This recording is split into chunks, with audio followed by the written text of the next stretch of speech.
Good morning students, कैसे हैं आप सब। अब देखिए, हमने जो चैप्टर स्टार्ट किया था इंडियन मनी मार्केट, उसमें आई थिंक ट्रेजरी बिल तक हो गया था, है ना। उसके बाद देखिए नेक्स्ट टॉपिक आता है हमारा 4th number, commercial bill market और एक्सेप्टेंस मार्केट। अब देखो नाम से पता चल रहा है बिल मार्केट, जहाँ पर बिल की डिस्काउंटिंग की जाती है, बिल लिखे जाते हैं और डिस्काउंट कराए जाते हैं। तो इट इज़ अ सब मार्केट, एक सब मार्केट है इन विच ट्रेड बिल और कमर्शियल बिल आर ट्रेडेड, जहाँ पर कि कमर्शियल बिल को या ट्रेड बिल को ट्रेड किया जाता है ना। ये जो बिल हैं ये ड्रॉअर लिखता है, जैसे आपको पता भी बिल ऑफ एक्सचेंज में जैसे होता है ड्रॉअर, और वी कैन से सेलर लिखता है और ड्रॉई एक्सेप्ट करता है ना, on the drawee for the value of goods deliver to him. तो इंडिया में जो ये मार्केट है वो बहुत बड़ी है और मेनली ये फ़ंड प्रोवाइड करते हैं वर्किंग कैपिटल के लिए, है ना, और डिस्काउंटिंग के लिए। ये जो कमर्शियल बिल मार्केट है ये इनकी डिस्काउंटिंग करती है ना। तो ये जो जितने भी बिल लिखे जाते हैं उन बिल का जो पर्पस होता है वो क्या होता है कि जो ड्रॉअर है जिसको मनी चाहिए, है ना, अगर उसको चाहिए तो वो इसको डिस्काउंट करा सके। तो डिफरेंट टाइप के बिल हैं जो मार्केट में जिनकी ट्रेडिंग होती है। तो ये देखिए various type of bill of exchange are in the market. ये कौन कौन से हैं? सबसे पहला है डिमांड बिल। डिमांड बिल वो होता है जिसके ऊपर कोई टाइम लिमिट नहीं होता कि जब भी आप प्रेजेंट करेंगे उस टाइम उसकी पेमेंट हो जाएगी, है ना। तो demand bill is payable immediately eight site, कि दिखाते ही, और प्रेजेंटेशन टू द ड्रॉई, आपने ड्रॉई को दिखाया और उसकी पेमेंट हो गई, है ना। तो इस बिल में कोई टाइम कंटेन नहीं होता। और जो टाइम बिल होता है उसमें टाइम लिमिट होती है कि विद इन 1 ईयर या जो है वो 60 डेज़, 80 डेज़, 90 डेज़, जितने टाइम पीरियड उसमें लिखा होता है उतने टाइम के बाद उसकी पेमेंट होती है। सेकंड आता है clean bill and documentary bill. ये वो बिल होते हैं जिनके साथ कुछ डॉक्यूमेंट्स होते हैं। क्लीन बिल तो ओनली क्लीन बिल हो गया कि ओनली बिल है, उसके साथ कोई डॉक्यूमेंट नहीं है। जो डॉक्यूमेंट बिल होते हैं वो ऐसे बिल होते हैं which are accompanied by documents of title to the goods, कि गुड्स का टाइटल वो उसके साथ होता है, बिल होता है। सच एज रेलवे रिसिप्ट होती है, ये बिल ऑफ लेडिंग, मतलब कुछ ना कुछ उसके साथ होता है, तभी उसकी डिस्काउंटिंग होती है। थर्ड आता है इनलैंड बिल। इनलैंड मतलब जो विद इन इंडिया ही लिखे जाते हैं, विद इन इंडिया ही पेबल होते हैं, उसको कहा जाता है inland bill. Inland bills are those bills which are to be drawn और made in India and must be payable in India, जो इंडिया में ही लिखे जाते हैं और इंडिया में ही पेबल होते हैं, है ना। तो जो पर्सन हैं वो दोनों ही कहाँ रहते हैं? इंडिया में रहते हैं। और रहते फॉरेन बिल जो होते हैं वो इंडिया के बाहर लिखे जाते हैं, है ना, एंड दीज में बी पेबल इन इंडिया। और बाहर जो है वो पेबल होते हैं और इंडिया में लिखे जाते हैं, कुछ भी हो सकता है, मतलब कोई एक पार्टी इंडिया की हो सकती है। तो दीज बिल में be drawn on person residing outside India और रिजाइडिंग इन इंडिया, मतलब ड्रॉअर या ड्रॉई, कोई एक पार्टी जो है वो बाहर की हो सकती है। नेक्स्ट देखिए हुंडी, ये कल भी आया था। एक ऐसा डॉक्यूमेंट होता है जिसमें आप अमाउंट जो है वो रेमिट करते हैं, जिस डॉक्यूमेंट के बेस पर अमाउंट भेजते हैं, है ना, just like a promissory note. तो ये दो तरह की होती है, एक होती है दर्शनी हुंडी और एक होती है मुद्दती हुंडी। दर्शनी वही है कि ऑन साइट देखते ही, प्रेजेंट करते ही आपको पेमेंट मिल जाती है, और जो मुद्दती हुंडी है उसमें टाइम पीरियड होता है ना। जैसे आपने यहाँ से सामान भेजा, उसके साथ आप एक हुंडी भेज देते हैं, है ना, सामान के साथ। उस हुंडी में डिटेल होती है ना, कि वो सामान रिसीव करते ही वो पर्सन आपको उसकी पेमेंट कर देता है ना। तो ये it is used for payment of goods originating from place of production, passing from party to party in different places, कि different places पर आप गुड्स को भेज रहे हैं तो फिर हुंडी भेज दी जाती है और उसके बेस पर पेमेंट हो जाती है। नेक्स्ट है एकोमोडेशन बिल। एकोमोडेशन बिल वो होते हैं जो हेल्प करने के लिए लिखे जाते हैं एक दूसरे की, है ना, तो उसमें सिग्नेचर कर दिए जाते हैं। तो this bill, accommodation bill, is such in which the accommodating parties, जो पार्टीज़ एकोमोडेट कर रही हैं, put their signature on the bill as acceptor to accommodate, है ना, एक्सेप्टर की तरह वो साइन कर देती हैं, and without receiving any consideration. जैसे एक होते हैं ट्रेड बिल, जिसमें कुछ ख़रीदा जाता है, कुछ बेचा जाता है ना। तो जो बेचने वाला ऑब्वियसली वो उसके कंसिडरेशन में, उन गुड्स के कंसिडरेशन में कुछ मांग रहा है। यहाँ पर पर्पस जो कंसिडरेशन है वो है एकोमोडेशन, एक दूसरे की हेल्प करने के लिए। तो जब सपोज़ पर्सन ए बी को कुछ देता है ना, बी को कुछ देता है और उसके बदले में कुछ ले रहे हैं, तो वो तो ट्रेड बिल है। लेकिन अगर ए बी की हेल्प करने के लिए एक बिल लिखता है जिसको कि बी एक्सेप्ट कर देता है ना, तो वो उस बिल को जाकर बैंक से फिर बी डिस्काउंट करा लेता है। या ए डिस्काउंट करा लेता है, सॉरी। तो इस तरह के जो बिल हैं वो कहलाते हैं एकोमोडेशन बिल, जिसका मेन पर्पस क्या होता है, हेल्प करना। तो ये हमारी बिल मार्केट है। इस बिल मार्केट मतलब मनी मार्केट का एक बहुत बड़ा पार्ट है जिसमें कि ट्रेडिंग की जाती है। उसके बाद देखिए नेक्स्ट इंस्ट्रूमेंट आता है कमर्शियल पेपर। कमर्शियल पेपर भी मनी मार्केट में एक नया इंस्ट्रूमेंट है जो जनरली जो कंपनीज़ हैं वो इस तरह के पेपर इशू करती हैं, कमर्शियल पेपर, जिसमें कि पब्लिक इन्वेस्ट कर सकती है ना। तो कॉरपोरेट जो बोरोवर्स हैं वो उनके लिए एक अच्छा सोर्स है ये। लेकिन ऐसा नहीं है कि हर कंपनी जो है वो कमर्शियल पेपर इशू कर देगी, क्योंकि उसकी कुछ कंडीशंस हैं। सबसे पहला कि कंपनी की जो टेंजिबल नेट वर्थ है वो 4 करोड़ से कम नहीं होनी चाहिए, है ना। और maximum perishable bank finance, working capital के लिए जो परमिजिबल बैंक फाइनेंस है वो भी 4 करोड़ से कम नहीं होना चाहिए। करंट रेशियो 1.33:1 होनी चाहिए कम से कम। कंपनी के जो शेयर है वो लिस्टेड होने चाहिए। और क्रेडिट रेटिंग इनकी P2 होनी चाहिए, जो क्रिसिल ने दी है। इकरा ने अगर दी है तो वो A2 होनी चाहिए, इससे कम नहीं होनी चाहिए। Borrowal account is classified under health code number 1।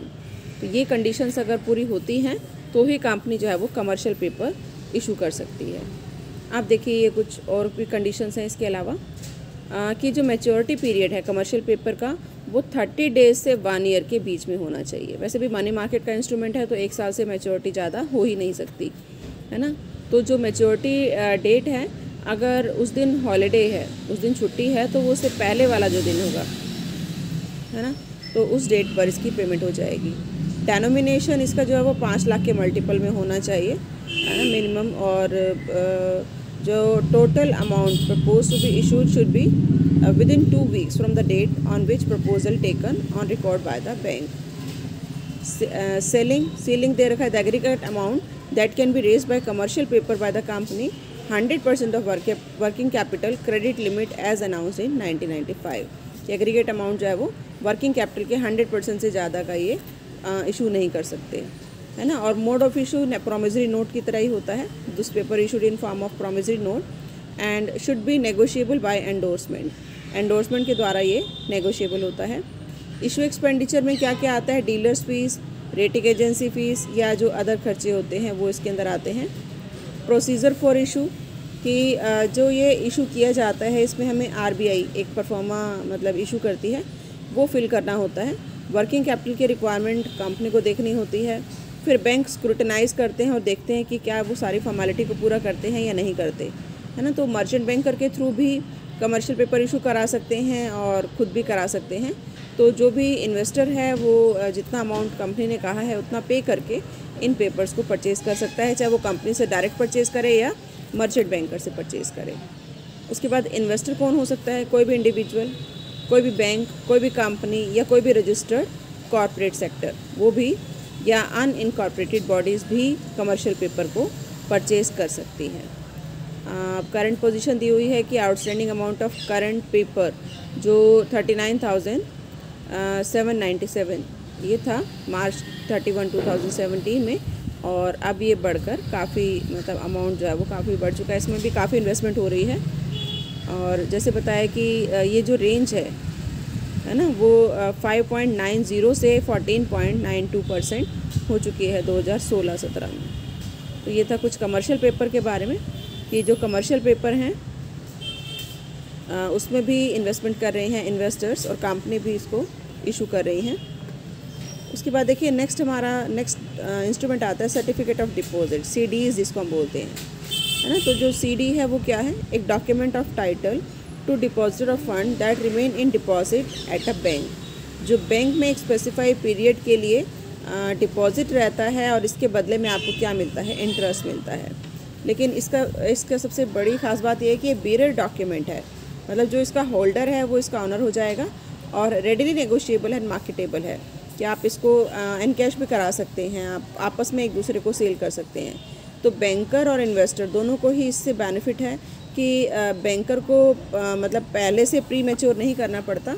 अगर उसको पेमेंट चाहिए जो भी डिपॉजिटर है तो वो अपने किसी फ्रेंड को, किसी भी पर्सन को इसको सेल करके उससे अमाउंट ले सकता है। नेक्स्ट देखिए, नेक्स्ट इंस्ट्रूमेंट आता है मनी मार्केट म्यूचुअल फंड। तो म्यूचुअल फंड तो आपने पढ़े होंगे ना। अब ये मनी मार्केट के म्यूचुअल फंड है जो इंट्रोड्यूस हुए थे स्मॉल इन्वेस्टर्स के लिए, तो यहाँ पे जो छोटे छोटे मनी मार्केट म्यूचुअल फंड भी जो डिफरेंट कॉर्पोरेट सेक्टर है या बैंकिंग सेक्टर है वो इशू करते हैं, है ना। इसका जो मेन पर्पस है वो छोटी छोटी जो सेविंग्स है उनको इकट्ठा करना है ताकि उनके पास जो है वो कुछ मनी पहुँचे इन्वेस्टमेंट के लिए। तो स्मॉल सेविंग को भी ये मोटिवेट करते हैं। आप देखिए इसके क्या मतलब कंडीशंस हैं, क्या एलिजिबिलिटी है, क्या फ़ीचर्स हैं।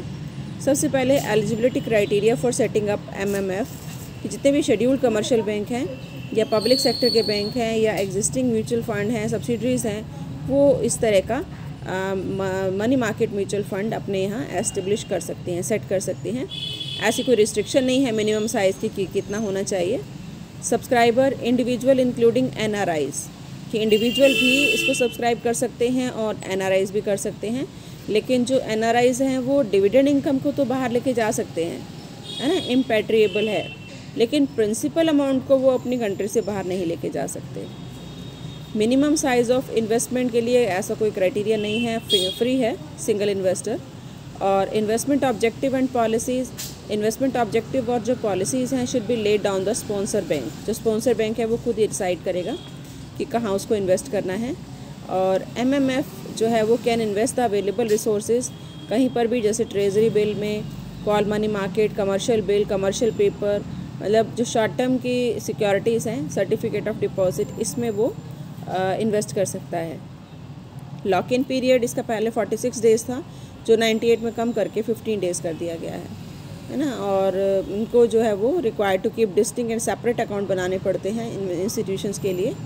और नेट एसेट वैल्यू निकाली जाती है पीरियोडिकली इन्वेस्टर्स के लिए, ताकि उनको पता चले कि उनका जो अमाउंट है जो उन्होंने इन्वेस्ट किया था वो कहाँ पर पहुँचा है। और RBI को ये टाइम टू टाइम जो है वो रिपोर्ट करते रहते हैं कि इनकी कंडीशन क्या है, कहाँ पर ये इन्वेस्ट कर रहे हैं और क्या इनकी पोजीशन है ना। तो ये हमारा था मनी मार्केट म्यूचुअल फंड के बारे में। उसके बाद देखो नेक्स्ट आता है repo rate and reverse repo. तो ये जो रेपो है या रिवर्स रेपो है, ये भी मनी मार्केट का ही एक इंस्ट्रूमेंट है। इसमें क्या होता है कि जैसे सपोज़ आज आपको मनी की रिक्वायरमेंट है, आपके पास कोई डॉक्यूमेंट है, आप उसको सेल करना चाहते हैं, लेकिन आपको ये लग रहा है कि अब सेल तो मैं कर रहा हूँ लेकिन इतने टाइम बाद मैं परचेज़ कर लूँगा। तो जब आप परचेज़र को इस तरह का कमिटमेंट करते हैं कि अभी आप परचेज़ कर लो, 1 साल बाद मैं आपसे वापस इसी रेट में या इससे बढ़ाकर रेट में ले लूँगा, तो इस तरह के जो रेट है वो कहलाते हैं repo rate and reverse repo rate. तो देखिए रेपो रेट और रिवर्स रेपो रेट क्या है। It is an agreement between seller and buyer. Seller और बायर में एग्रीमेंट होता है in which securities are sold by the holder. जो सेलर है वो बेचता है टू द इन्वेस्टर, परचेज़र को, विद एन एग्रीमेंट, जो भी बता रही थी, with an agreement to repurchase them. इस एग्रीमेंट के साथ कि वो उसको दोबारा ख़रीद लेंगे at a predetermined rate and date. Date भी मेंशन कर दी जाती है, रेट भी बता दिया जाता है। तो ये तो कहलाता है रेपो। और रिवर्स रेपो में उल्टा होता है, जिसमें जो परचेज़र है वो कमिटमेंट करता है ना, कि वो उसको बेचेगा। Where is an reverse repo, securities are purchase with a simultaneous commitment to resale at predetermined rate and date. तो आई थिंक क्लियर हो गया होगा कि रेपो रेट वो रेट है जिस पर जो सेलर है वो अपनी सिक्योरिटी को बेच रहा है इस कमिटमेंट के साथ, इस एग्रीमेंट के साथ कि वो इतने टाइम के बाद, 1 महीने बाद या 1 साल बाद उसको वापस परचेज़ कर लेगा। और रिवर्स रेपो क्या है कि जब परचेज़र कमिटमेंट करता है खरीदते टाइम कि आज तो वो ख़रीद रहा है, अब इसके पास सरप्लस मनी है, लेकिन 1 साल बाद वो आपको वापस जो है वो सेल कर देगा। तो इस तरह से रेपो एंड रिवर्स रेपो भी जो है वो काम करते हैं मनी मार्केट में। और ये भी बहुत इम्पॉर्टेंट डॉक्यूमेंट है ना। तो इसको यहाँ तक पढ़ना, अभी हमारे 1-2 रह गए हैं, वो फिर हम नेक्स्ट